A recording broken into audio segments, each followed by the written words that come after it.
You're listening to Bad Dog Agility, bringing you training tips, interviews, and news about the great sport of dog agility. And now, here are your hosts, Sarah and Esteban. I'm Esteban. And I'm Sarah, and this is episode 187. Today's podcast is brought to you by HitItBoard.com. HitItBoard.com has the innovative training tools you need for agility. Having problems with the dog walker A-frame? The HitIt board can fix that. Your dog doesn't like tugging? They'll love the Tug It. Can't move your A-frame around by yourself? The Move It can. Go to hititboard.com and use discount code BDA10 to get 10% off your order. That's hititboard.com. Today's podcast is also brought to you by Elite Science. Unlock your dog's full potential with a unique competitive edge solution, 1TDC. 1-tetradecanol complex is a patented blend of unique fatty acid oils designed to safely and effectively keep joints and muscles at their best to maximize performance and shorten recovery time. 1TDC is the next generation of fatty acids and is used by many current and past national agility champions and world team members. All of our listeners will automatically qualify for a great 1TDC special offer by purchasing online at BDA1TDC.com. That's BDA, the number 1, TDC.com. Today, we're going to talk about commitment. Do you have a problem with commitment, Esteban? I think it's overrated. We're just kidding. But commitment and agility can be a problem for a lot of people and their dogs. And so what do we mean by commitment? We mean the dog's commitment to an obstacle, the dog's willingness to take the obstacle no matter what else is going on. It's a really big deal, and it's a big deal for both beginners, people who have their very, very first dog in agility. They want their dog to take a jump or several jumps in a row, and the dog may take one or two, and then they refuse to take the third one. They're not committed to it. And this is a really big deal for veterans, for high-level competitors who are getting ready for those international competitions. You need to be able to commit your dog so you can move on to the next obstacle. And if you have to overcommit to an obstacle, if you've got to run right up to it, if you've got to finish the weave poles alongside your dog, you are handicapped. You are simply going to be at a tremendous disadvantage to handlers who have dogs with excellent commitment. You are not going to be able to get everywhere you need to on a course at that big event.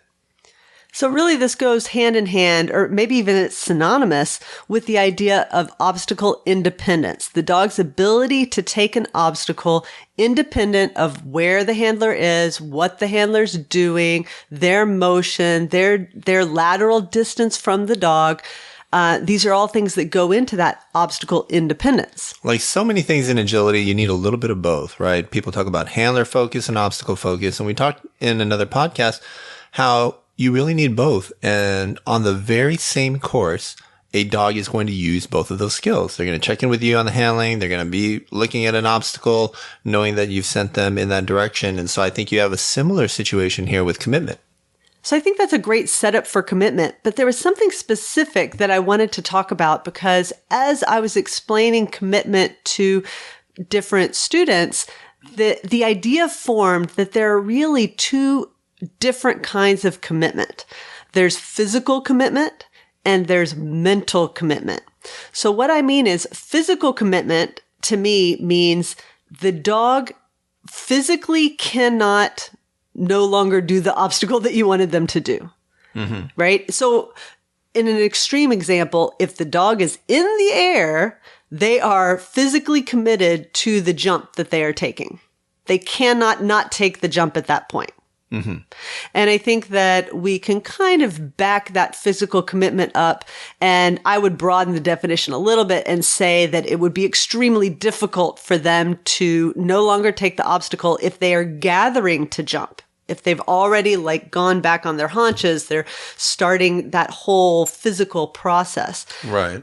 You might see a last second abort at the attempt where they kind of take a half jump, but they'll crash into the bar, or they'll stumble, or they'll suddenly duck under the jump. Right. But I think for the most part, and especially as it relates to how you handle, you can pretty much consider the dog committed at that point. Mm-hmm. The reason that I think it's extremely important to understand physical commitment versus mental commitment is that physical commitment is basically universal to two dogs. Now it's going to be, it's going to look slightly different if you have a 24-inch dog versus an 8-inch dog, where that physical commitment happens That's is very different. important to note. It is very important to note. But my point is, for all dogs, when they gather to take off, they are physically committed to the jump.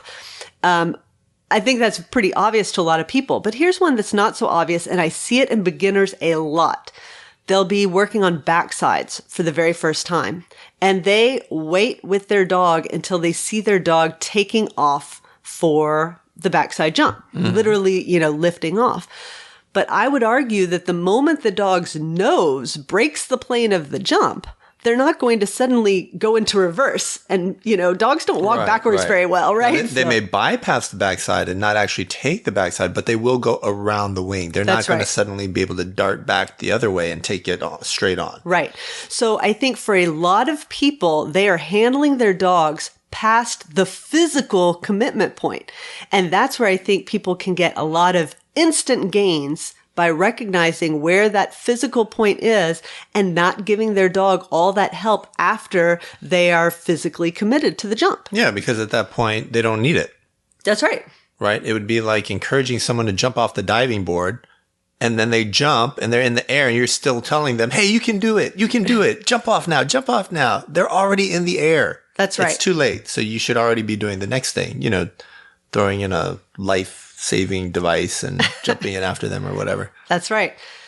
So that's why I think this is extremely important, because I see that mistake so often. So if you are working on your obstacle independence, this is the immediate first step, is to look and see, are you giving your dog support after their physical commitment? Once you have mastered that, you're no longer, you've really recognized their physical commitment. You're really paying attention to that. You're giving them support right up to that moment, but no further. Now you are talking about training additional commitment, additional buffer. And that is where additional training comes in. Physical commitment is very natural. It's a byproduct of the physical movements that the dog is taking. Mental commitment is having your dog be committed when they physically could still abort. Mm-hmm. And that's why I call it mental commitment. It is something that you have trained the dog to understand. I think this is where a lot of progress is being made in agility. Right now, you see with handlers, especially who are athletic, maybe a little bit younger, they like to run around a lot. They're basically running from obstacle to obstacle. And when they can't do that, when the judge designs something where they can't run around to every single obstacle, they struggle. They make mistakes. But they're finding ways to push their dog's commitment, so maybe they don't need to be there at that obstacle. And in this sense, maybe it's come around full circle a little bit to distance games from early agility. Games here in the United States, for example, we have gamblers classes where they use a line that a handler can't cross, and the dog is expected to work away from you at some distance. And naturally, this is something that, for example, herding breeds like Border Collies excel at. And so it kind of goes hand in hand with agility. But I think you're going to start to see some of these elements leaking back into the regular, quote unquote, regular classes, standard and jumping. So when we talk about mental commitment, I think that the obstacles all have very different mental commitment points. For the vast majority of dogs, people are going to have a much easier time having their dog go into a tunnel from, with a very large mental commitment point than they will having their dogs go the same amount of distance to a jump. Mm-hmm. And I think that for a lot of these things, it is partially the obstacle itself. Most dogs really enjoy tunnels for whatever reason. And I think it's also partially how different an obstacle is from everything else. I think sometimes dogs actually have an easier time going long distances to weave poles or even to a dog walk. And I'm not sure that they necessarily enjoy those obstacles more than jumps, but just the fact that they are so different and a lot of training goes into them, it can often be a place where you get a larger mental commitment point than a standalone jump. Mm-hmm. And remember that handler position and motion are obviously going to affect a dog's commitment. a lot of beginners out there, you're really struggling with weave pull entries at trials, but you do okay in practice. Well, it turns out in practice, it's always set up so you're within a couple of feet, maybe 2, 3, 4 feet of the weave entry. Whereas in trials, sometimes you're finishing a long line or a big curve and now you're 8, 9, 10 feet away. That's a big difference to the dog. The picture looks different. Their mental commitment in practice is different from the mental commitment in trials. And so you want to make your practices and your trialing look as close as possible so that your dog can have that same commitment. You want to work up to that. I think that there are also areas where there is a bit of a gray line between physical and mental commitment. So for example, weave pulls. When is the dog physically committed? Well, you could make an argument that the dog is physically committed to the act of weaving as soon as they hit that entry. But especially beginner dogs absolutely might pull out of the weave pulls. So you could also make an argument that they are physically committed as soon as they exit the weave pulls. But I think that there's a little bit of a gray line there because as you train your dog, they become less and less likely to abort an obstacle in the middle, like weave pulls. Mm-hmm. Weave pulls can always be an issue, but like dog walk, how many dogs are going to jump off the middle plank of the dog walk? It happens occasionally, but once you have any level of experience, it is very rare. So that's a case where you really could say, I'm going to consider physical commitment the moment the dog really launches for that up ramp. Yeah, you're talking about duration of an obstacle. For a jump, it's going to be just, a tenth or two of a second. For the dog walk, it's going to be about a second and a half. For weave pull, it's going to be about anywhere from 2.5 to 3.5, 4 seconds for some dogs. So what are some of the ways that we can use this knowledge about physical versus mental commitment to our advantage in agility? We talked a little bit about this with beginner dogs who are refusing to take jumps. They're looking up at the handlers. They're not obstacle focused. They're not really committed to that obstacle. So they may be running right at that obstacle and the handler turns and the dog turns with the handler right away. What you want to do is use reward placement, put it on the other side of the jump so that the dog learns to commit to that obstacle even as you're turning away. And now they have basically a 2-step process. Before, your dog had a 1-step process. It's follow the handler. If there's something in front of me, sure, I'll take it, but I'm following you. Now it's a 2-step process. The handler's saying, okay, take that jump. And after you take that jump, come meet me over here. So now you've taken a 1-step process, made it a 2-step process. And the way you did it was by increasing the mental commitment of the dog. The dog is now committed to that jump mentally because obviously physically they can pull off it to go follow you and your turn. And so that's how we get better at agility. That's how we go from a beginner to a more intermediate or advanced kind of dog, right? So that'll help the beginners out a lot. Now, for beginners, but also for intermediate and advanced people, you want to be watching your dog's takeoff point. So a lot of times you're going to wonder in agility, when do I need to do a front cross? When should I start this rear cross? When do I need to be done with my blind cross? And those are all questions that can be answered when you understand your dog's commitment point and your mental commitment point.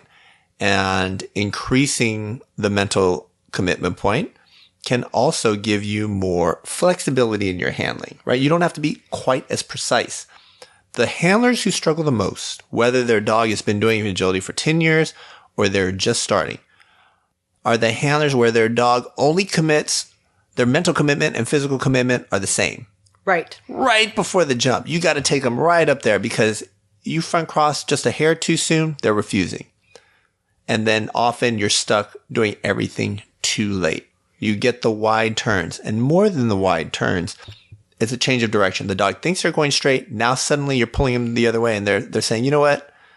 I don't really trust your direction. I keep taking these jumps thinking we're going to go straight. And you keep telling me I'm going to turn. I feel like I'm making a mistake here. Drop bars. They drop bars. I don't want to be a part of this. I'm going to run slower, right? And then the problem kind of feeds on itself and becomes a little bit circular there. I think there is one kind of dark side to having good mental commitment. Actually, not a dark side, but it's something that you have to keep in mind, is that you are training your dog to be committed to an obstacle well before they get to the obstacle. And, let's follow that to the logical conclusion. What does that mean? it means that you need to give them information on what comes next even earlier. Or if you do not want your dog to take an obstacle, you need to give them that information before they become committed. So commitment to a jump you want them to take, that's great. Having a big buffer, that's great, gives you lots of options down the road. But what if they have become committed to the wrong obstacle, right? And that's why there's that balance. Right. There's a balance, and there's a balance in the dog's understanding too, your ability to have them be committed early, but also have them respond if you give them new information. We'll think about it that way. But it's one of those situations where in one context, it's really great. In another context, it's not so great. And you don't want to look at your dog and say, oh my gosh, my dog committed to that line so early and I had an off course and this is horrible. And instead you want to realize actually this commitment is something that I have wanted and trained for in my dog. I need to give them better information. I need to give them more timely information to combat that so they always know where they're going. So I think we've covered all the points that I really wanted to look at today.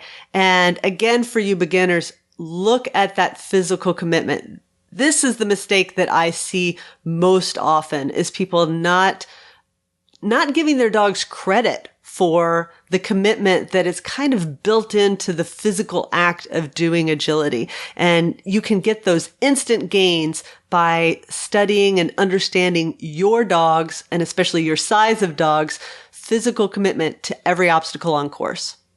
And that's it for this week's podcast. We'd like to thank our sponsors, hititboard.com, Elite Science, and also NTI Global. In-stock inventory. NTI Global offers standard color and size tunnels that are ready to ship in 3 business days. Visit shop.ntiglobal.com for the widest selection of dog agility tunnels for both competition and backyard training. Known for free shipping, more options, high-quality products, and low prices, NTI Global has got you covered. They also offer Tamer and Anchor weight bags, along with a full line of accessories and agility storage solutions. Need your agility gear in a hurry? Order now. Get it now. New selections and stock levels are updated regularly.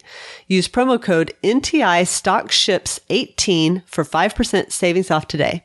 Promo code good through March 31st, 2018. Happy training!